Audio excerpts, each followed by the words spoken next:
Okay, this is a short video that's going to offer you some guidance on the exam you are going to be sitting before the Easter holidays in exam block 1. Okay, so I'm going to outline the material that will be assessed in that exam, how long it will last, and I'll give you some guidance on what you should do to prepare for it. It is likely that myself or Mr. Anderson will also spend some time in the build-up between now, when you're watching this video, and the actual assessment in preparing you for this assessment. So let's have a little look at what you're going to do. First thing you might want to do is use the revision website in the Google Classroom. And when you're inside the revision website, it would be definitely worthwhile having a look at this specimen exam paper.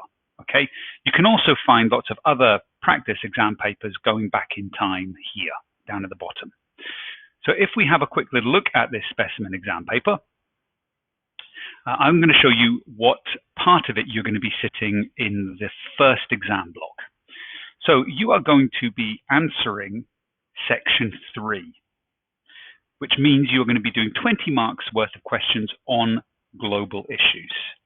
You will be attempting 2 questions, and these will be from a choice of 6. Now, as you only studied 2 of these topics, you should not answer questions 12, 13, or 14, or 15. You must do question 11 on climate change and question 16 on health. Let's just have a quick little look at these 2 questions by scrolling to this section. So, as I stated, you are going to be doing 2 questions, question 11 and question 16. Both questions are worth 10 marks, meaning that this paper will last exactly, is worth 20 marks in total. The first question you will do will be climate change. It's comprised of 2 questions. The first will always be a describe question, which is linked to either a graph in this case, or it might be a map, and it would be worth 4 marks. The second question will be an explain question, and it will be worth 6 marks, and it will be explain one of the themes that we studied in climate change. If we move further through the exam paper to the health question, here we are, question 16, health. Once again, you will see there is a 4-mark describe question. Once again, this one happens to be a graph, and there will be a 6-mark explain question. Now, I should stress the questions I'm showing you may or may not appear in this exam. We are using the Secure SQA exam paper that has been released this year. So these are just examples about how your paper is going to look. Okay, so in total, you're looking at 20 marks worth of questions.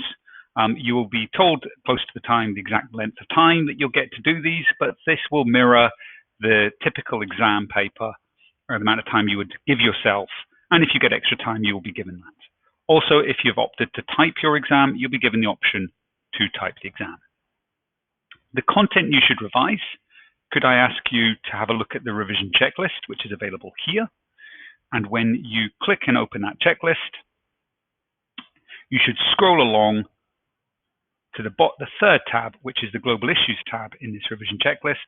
And there you'll find a summary of the key learning outcomes for climate change and for health. For the health topic, you'll notice the material on AIDS has not been taught this year due to the amount of time we've had to teach you the course. And therefore, your questions will either relate to malaria or to heart disease. Okay? So as you are doing both exam questions, climate change and health, we are changing this advice up here, which is now going to be changed to both questions. So this is no longer stands as we've taught you both topics, and the SQA would like you to be assessed on as much as possible. Then you are going to be doing a 10-mark question on climate change and a 10-mark question on health.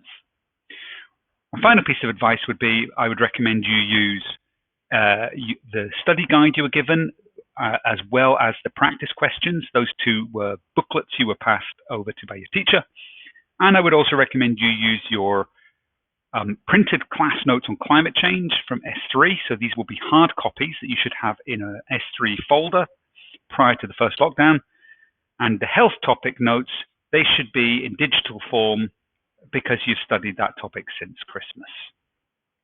Good luck on preparing for this assessment. and your teachers will give you a little bit more advice as we build towards the end of the month.